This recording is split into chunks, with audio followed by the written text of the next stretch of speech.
Hi, this is Binny Freedman speaking from Mizrahi, from Yeshivat Orayta, with little thoughts on Parashat Noach. Difficult times here in Yerushalayim, difficult times here in Israel. Many of us have children, grandchildren serving in the army. My son is in points unknown. My son-in-law, 3 of my nephews. Every single neighbor on our block has kids or grandkids serving right now in the army. And our thoughts go out to them and to the wounded and the families of the missing. Hashem should bring them home safely, heal the wounded, and bring our boys home safely. But in the meantime, Parashat Noach affords us an opportunity to ask a pretty obvious question. So, something goes terribly wrong. The plan doesn't work. Vatimalei haaretz chamas. What an apt line for this week. The land was filled with violence. Hineni mashchitim et haaretz. I'm going to destroy the world because what's the point? Well, who's at fault here? So the initial reaction is, well, the people in the time of Enosh and on. But think about this. Hashem creates the world. He creates society. And the plan doesn't work, right? If you started a program, a school, and the kids in the school were behaving abominably and you had to close the school, you would hold the leadership accountable.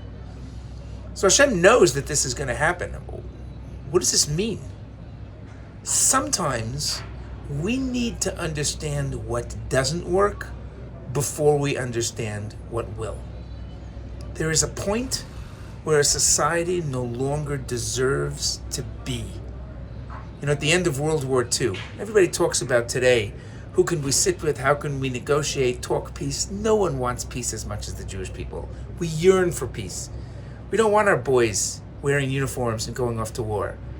But at the end of World War II, the Allies said there's no one to talk to. They would not accept anything less than unconditional surrender. And that's what happened. We have clearly reached that stage. We are dealing with a society that simply no longer deserves to be. And at the very least, the leadership, the organization calling itself Hamas, needs to cease to exist. How the Israeli army, how the government, how Hashem decides to do that, that's above my pay grade.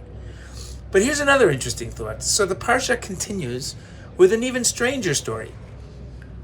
The world survives through the vestige of one individual, the only individual in the entire Torah who's called a tzaddik, right? Noach ish tzaddik, tamim haya b'Toratav. He's a tzaddik, whatever that means. And the entire world now will come from Noach.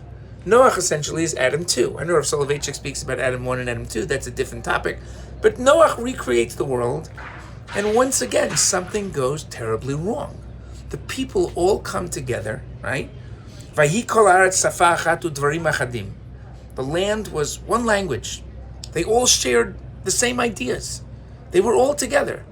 This is tremendous. Imagine what a world we would live in if we all spoke the same language, if we all shared the same perception. It would be wonderful. Vayomru ish el re'ehu. Even though normally the concept of Re'ah is something we refer to as our fellow Jews, V'ahavta l're'echa kamocha, love your fellow Jew as yourself. Here, before Judaism, they are Re'im. They are of one mind. They're of one mission, right? They want to build a tower, and they want to do it together. And what does Hashem say? Hashem says, this is not going to work. This is just a bad idea. And he splits up the world into different communities, right?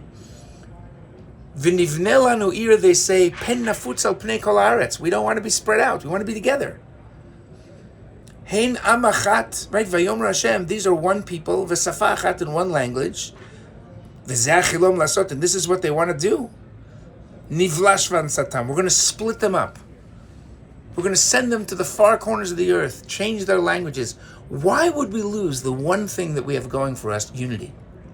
The Netziv points out, if there's no room for dissent, if there's no room for different opinions, then that unity becomes a disaster. Put in your mind the picture of 100,000 Germans with their arms raised at the Brandenburg Gate in Germany, then you understand what we mean. There has to be room to discussion. We've just spent the last year debating topics. Everybody thought that was our weakness. It's actually our strength. The Jewish people knows when to come together and when different perspectives have value. And if there's anything we are to learn from this, it's the value of disagreement, the value of different perspectives, and the knowledge that sometimes you have to come together to make things right. Hashem should bless us all, that evil is destroyed, that good flourishes, that Israel sees peace again, that the world sees peace, and that soon we arrive at Lech Lecha, the journey towards a better future. Shabbat Shalom, and wishing us all a peaceful soon.